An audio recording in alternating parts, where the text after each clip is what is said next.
क्या हो गया बहू को? कम से कम भाभी का पता तो लग गया है ना माँ। भाभी हमारे सामने है। कार्यकर्ता जैसे ही जश्न मनाने के लिए बंगले में पहुंचे तभी उन्हें इस हादसे की खबर मिली। मेरे नहीं तो कम से कम किसी और की तो परवाह करना सीखो। किसकी बात कर रही हैं आप? रागिनी की? मैं जानता हूँ कि रागिनी हॉस्पिटल में है। जैसे ही मुझे पता चला था मैं उसे देखने के लिए हॉस्पिटल चला गया था। सर को किसी भी तरह से अपने लिए एक मंत्री पद की तो मांग करनी ही चाहिए थी। पता नहीं क्या सोचकर उन्होंने ये सब कुछ किया है। अरे बेटा, स्टाफ और परिवार में बहुत फर्क होता है। मैं तो ये सोचकर परेशान हूँ कि तुमने भी अभी तक शादी नहीं की और रजनी ने भी अभी तक शादी नहीं की। माँ जी, कई लोगों की जिंदगी ऐसी ही होती है।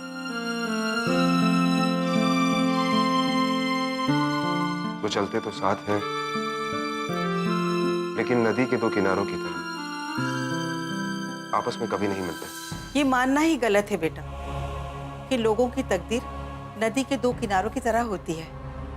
बेटा, मेरा तो ये मानना है कि जहाँ अपनापन हो, रिश्ते हो, लगाव हो, वहाँ दो लोग नदी और सागर की तरह होते हैं।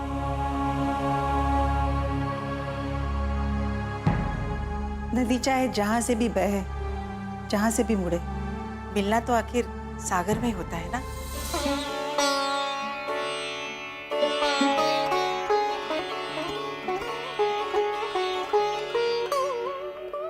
रहने दो बेटा, तुम नाश्ता करो। ये तो अपनी अपनी सोच है। नाश्ता करो।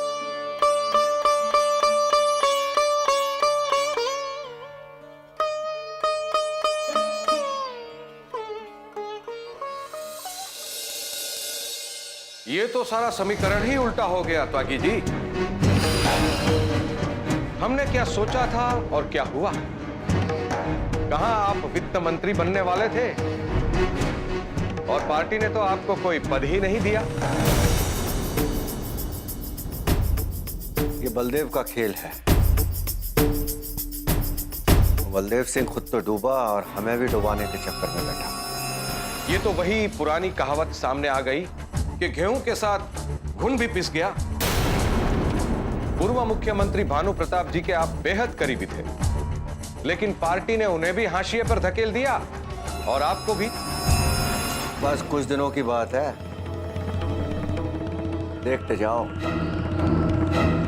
ये पार्टी से बर्खास्त होने वाले हैं और बर्खास्त होने के बाद पार्टी ने झेलेगी नहीं। के खिलाफ जांच आयोग का प्रस्ताव जो पारित होगा बहुमत के साथ में, हम करवाएंगे इसको। बलदेव जी का फोन। नमस्कार बलदेव जी, मुझे मालूम था कि आपका फोन तो जरूर आएगा। हाँ भाई, फोन तो करना था ये कहने के लिए कि जो गड्ढा खोदता है सबसे पहले खुद उसमें गिरता है।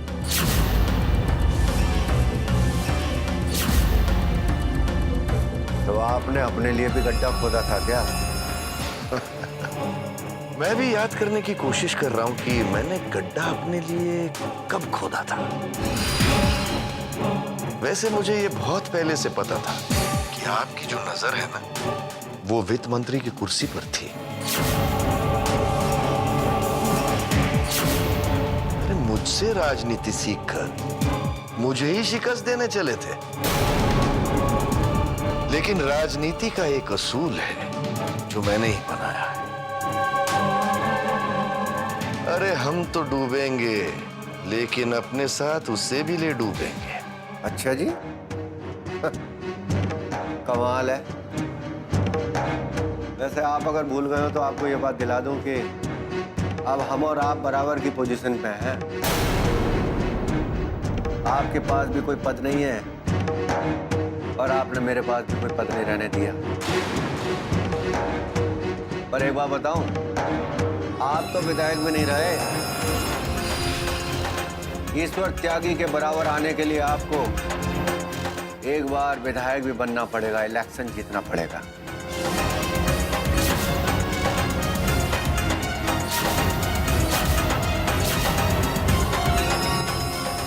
तुमने तो जमीन के रेंगते हुए कीड़े की तरह विधायक बनने का सफर तय किया है।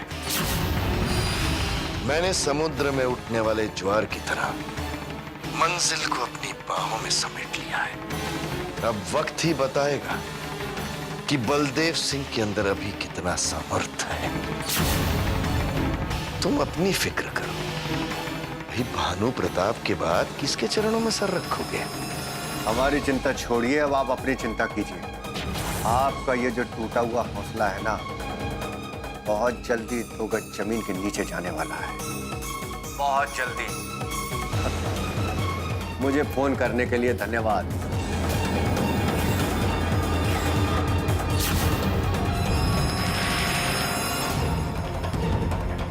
ये वक्त कभी भी नहीं आएगा, कभी भी नहीं।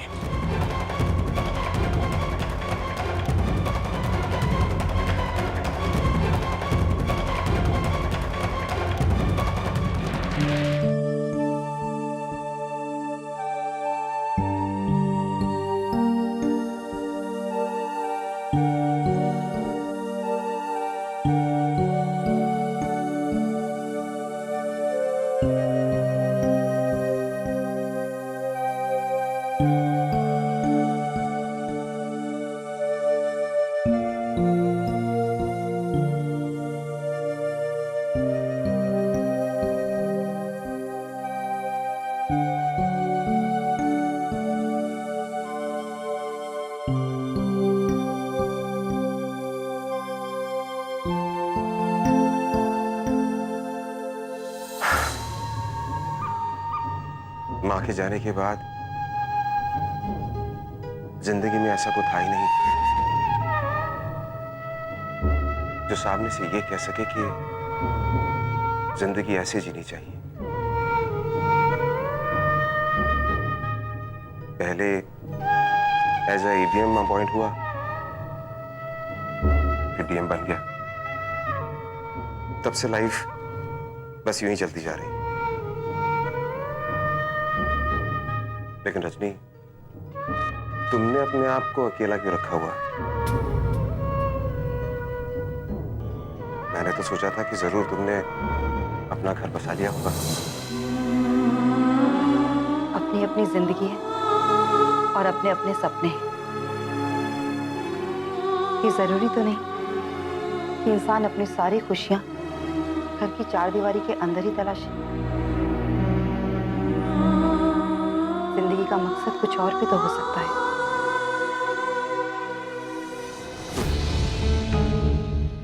तुम ठीक कह रही हो रजनी। उड़ने वालों के लिए तो पूरा आसमान है, लेकिन फिर भी कदम रखने के लिए उन्हें भी जमीन की जरूरत पड़ती है। जिस तरह तुम्हारे ऊपर जुनून सवार था कि तुम आईएएस कंप्लीट करना चाहते थे, वैसे ही मेरा भी सपना था कि मैं राजनीति में अपने पैर जमाऊं। इन कोशिशों में वक्त कैसे गुजर गया कुछ पता ही नहीं चला। ऐसा ही होता है रजनी। कई बार जब मैं अकेला बैठा होता हूं तो मेरे मन में एक सवाल आता है। मैं डीएम तो बन गया, लेकिन मैंने अपनी जिंदगी में क्या खोया, क्या पाया? मेरे अपने सपनों ने मेरी मां का सपना तोड़ दिया। जीते जी तो वो अपनी ख्वाहिश पूरी नहीं कर पाई। हाँ, मैं डीएम जरूर बन गया, लेकिन मेरी मां का सपना पूरा नहीं हो सका। वो सपना जो एक मां के लिए सबसे बड़ा सपना होता है।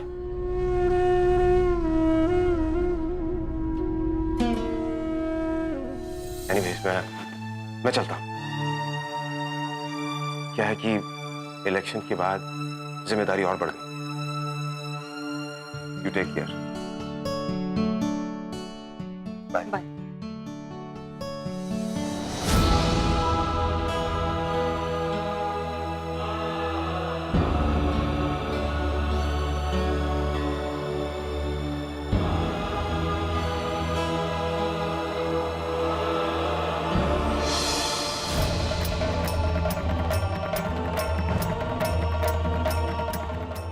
दरअसल माँ की तबीयत लगातार बिगड़ती जा रही है। और तुम तो जानती हो कि उनका एक ही सपना है, बस मेरी शादी हो जाए।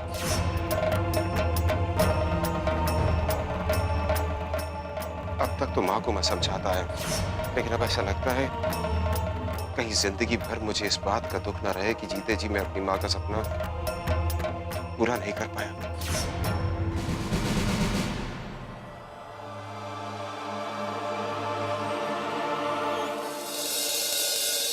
मंत्रिमंडल का गठन हो गया है और वही हुआ है जो सर चाहते थे, मगर इन्हीं सबके बीच में जो खबरें आ रही हैं वो ठीक नहीं। कैसी खबर? सबको पता है कि शंकर प्रसाद जी को मुख्यमंत्री के पद तक पहुंचाने वाले सर हैं, लेकिन अब जो हैरान करने वाली बातें सामने आ रही है उन पर यकीन ही नहीं होता है। किस खबर की बात कर रहे हैं आप? पार्टी में इस बात की सुगबुगाहट है कि पिछले दिनों जो सर पर इल्जाम लगे थे और उस अपराधी ने जो सर के खिलाफ बयान दिया था, उन सब से पार्टी की बहुत बदनामी हो रही है और इसीलिए पार्टी सर को बर्खास्त करना चाहती है।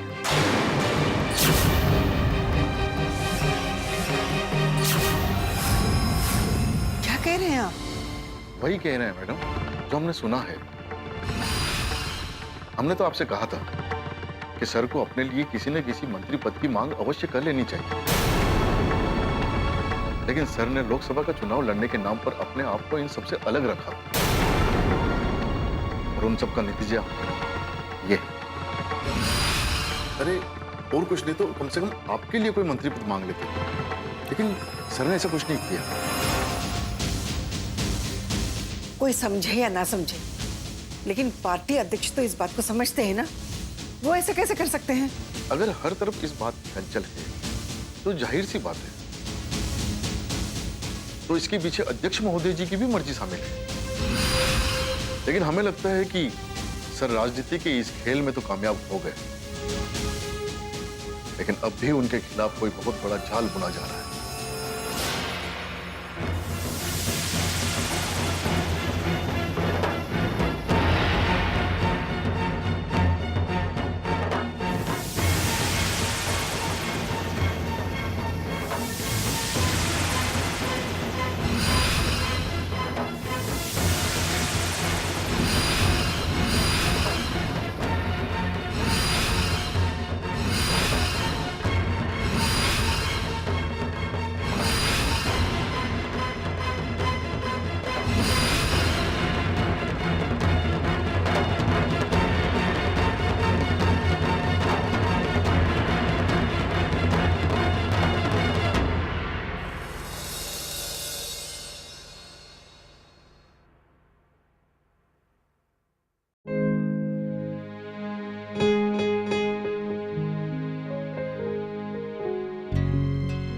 मीनाक्षी,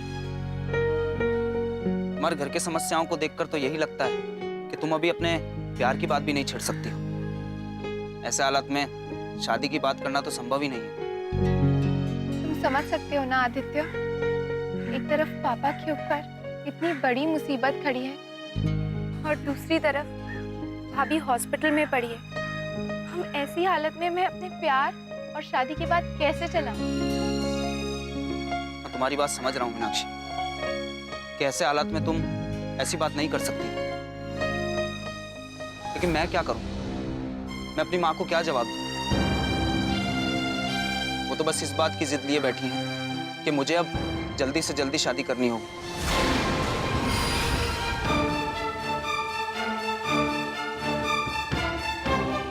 क्या सोचने लगी? आदित्य, अगर तुम्हें सचमुच लगता है कि तुम्हें जल्दी शादी करनी चाहिए तो तुम कर सकते हो। मुझे राजनीति में लाने और मेरा साथ देने वाले ईश्वर त्यागी, उन्होंने ये उम्मीद लगा रखी थी कि इस बार उन्हें वित्त मंत्री का पद दिया जाएगा। जिंदगी एक भंवर है।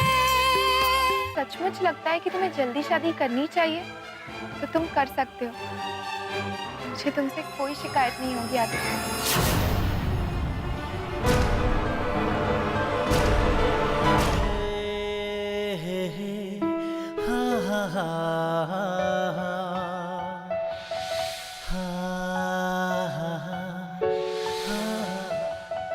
ये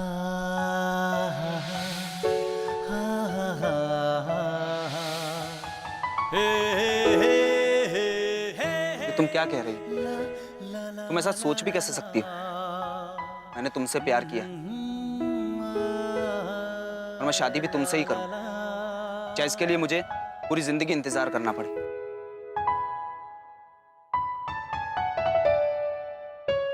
तुम्हारे अलावा मैं किसी और के बारे में सोच भी नहीं सकता हूं। थैंक्स आदित्य। तुम इस बात को लेकर बिल्कुल परेशान मत हो, मैं अपनी माँ से बात कर लूंगा। खैर, ये सब बात छोड़ो, ये बताओ कि तुम्हारी भाभी का एक्सीडेंट कैसे हुआ? कुछ पता लगा?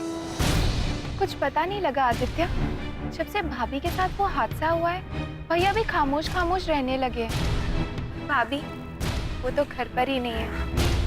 भैया कब घर पे रहेंगे, कब नहीं रहेंगे, कुछ पता नहीं चलता। माँ का भी बुरा हाल है और पापा भी परेशान से रहने लगे।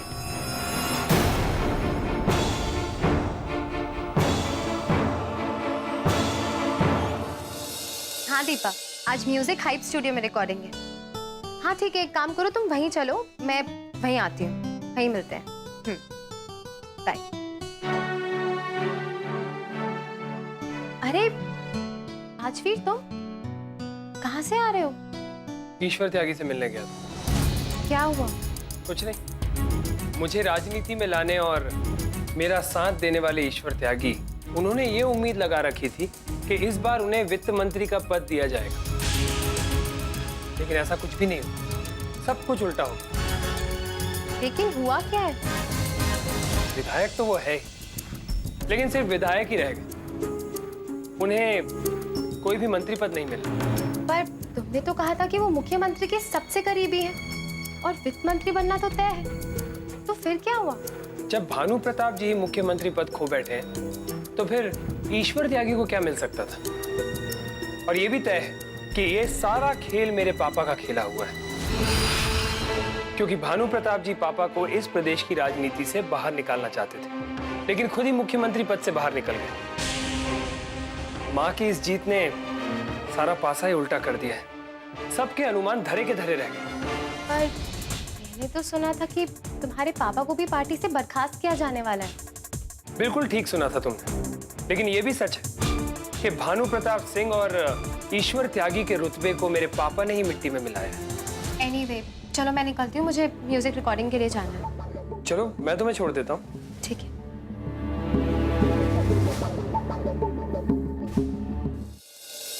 ईश्वर त्यागी बोल रहा हूँ जी। मुख्यमंत्री जी, आपको तो बलदेव सिंह ने बना दिया भूतपूर्व और पड़ गया आप मेरे पीछे। यूं कहने लगा कि भाई त्यागी, जो दूसरों के लिए गड्ढा खोदा था ना तुमने, अब उसी गड्ढे में तुम दफन हो जाओगे। मैं जी इसका घमंड चूर देखना चाहता हूँ। आप कुछ भी करो, ये हमारा सम्मान कायम रखना बहुत जरूरी है, तभी बात बनेगी। देखो जी, ऐसा है, आपको इसने पद से हटवाया, अब मुझे भी कुछ हाथ नहीं लगने दिया। कुछ ना कुछ इसका करना पड़ेगा, तभी हमारा रुतबा कायम रहेगा। बलदेव सिंह ये सोच रहा है कि उसने हमको बहुत बड़ी चोट दी है। अब आप बताइए कि करना क्या है। बलदेव सिंह क्या समझता है कि राजनीति सिर्फ वही जानता है? इस सीट का जवाब पत्थर से देना पड़ेगा, तभी सर फूटेगा जी। हाँ ठीक है, ठीक ठीक है। जय हिंद। जय हिंद।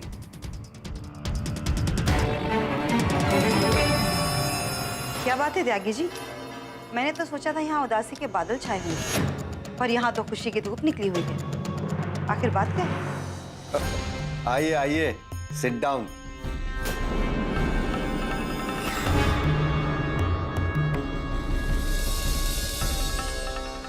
नाम हमारा ईश्वर, और ये बलदेव सिंह अपने आप को राजनीति का ईश्वर समझ बैठा है। बहुत जल्दी इसका ये भ्रम टूटने वाला है। त्यागी जी, मुझे भी तो बताइए क्या होने वाला है। मंत्रिमंडल से हम बाहर हुए हैं, चलो कोई बात नहीं, लेकिन ये तो राजनीति से ही बाहर होने वाला है, पार्टी से बर्खास्त करने वाली है। बड़े बड़े सपने देखे बलदेव सिंह जी ने, बीवी बन गई विधायक और कुछ सांसद बन के दिल्ली जाएंगे। तो क्या ऐसा नहीं होगा? रजनी वर्मा जी, अब पर कटने का वक्त है। ये बलदेव सिंह फड़फड़ाएगा, तड़पेगा, चिल्लाएगा और एंड में धड़ाम सीना नीचे आके गिरेगा।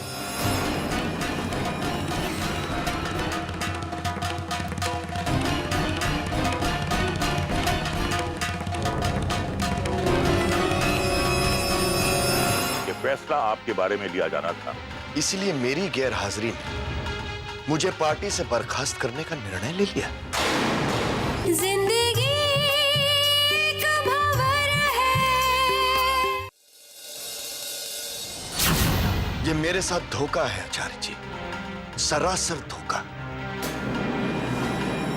अब आप इसे जो चाहें कह सकते हैं बलदेव जी, लेकिन यह फैसला पार्टी मीटिंग में लिया गया है। अगर मेरे बारे में कोई पार्टी मीटिंग हो रही थी तो मुझे पार्टी मीटिंग में क्यों नहीं बुलाया गया? ये बात आप अच्छी तरह जानते हैं। ये फैसला आपके बारे में लिया जाना था। अगर मीटिंग में आपको बुलाया जाता तो आपके सामने पार्टी का कोई भी सदस्य आपके खिलाफ बोलने की हिम्मत नहीं करता। इसलिए मेरी गैर हाजिरी में मुझे पार्टी से बर्खास्त करने का निर्णय ले लिया। पार्टी की छवि को बचाने का सिर्फ यही एक रास्ता था बलदेव जी। आप पर लगाए गए इल्जामों की वजह से पार्टी सिर्फ 38 सीटें जीत पाई, जबकि हमें 45 सीटें जीतने की उम्मीद थी। मुझ पर जो इल्जाम लगाए हैं उसके जिम्मेदार भानु प्रताप भी हैं। इसी वजह से भानु प्रताप जी भी मुख्यमंत्री की कुर्सी से हटाए गए। आपको आपसी लड़ाई जिस तरह भी लड़नी है आप लड़िए, लेकिन इसका असर अगर पार्टी की छवि पर हुआ तो पार्टी तो अपना निर्णय देगी। आपको क्या लगता है कि इस तरह के निर्णय करके आप पार्टी को बचाने की कोशिश कर रहे हैं? आप सिर्फ मेरे निर्णय की बात क्यों कर रहे हैं? ये निर्णय पार्टी के हर मेंबर का है। और इस मीटिंग में शंकर प्रसाद जी भी मौजूद थे, जिन्हें आपने मुख्यमंत्री का पद दिलवाया है। आप उनसे भी बात कर सकते हैं। पार्टी को ऐसा लगा कि आपको बर्खास्त करके जनता के दिलों में पार्टी की साख को दोबारा बिठाया जा सकता है, इसलिए पार्टी ने अपना यह फैसला लिया। अब आप इसे हमारी मजबूरी समझें या पार्टी के प्रति हमारी वफादारी? आप चाहे कुछ भी कहें आचार्य जी, लेकिन पार्टी के सारे मेंबर्स को पता है कि अंतिम निर्णय तो आपका ही होता है।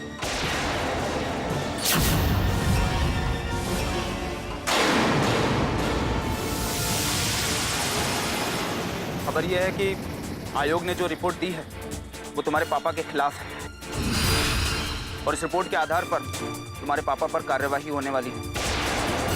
मैं अभी हॉस्पिटल से आ रहा हूँ। आप लोगों के लिए एक और खबर है। कह रहे थे तुम्हारी बहू ठीक हो जाएगी, लेकिन अब वो खबर आई है जिसका हमें डर था। शारदा, मेरे खिलाफ गिरफ्तारी का वारंट जारी हो चुका है। वो लोग किसी वक्त भी यहाँ आ सकते हैं मुझे गिरफ्तार करने।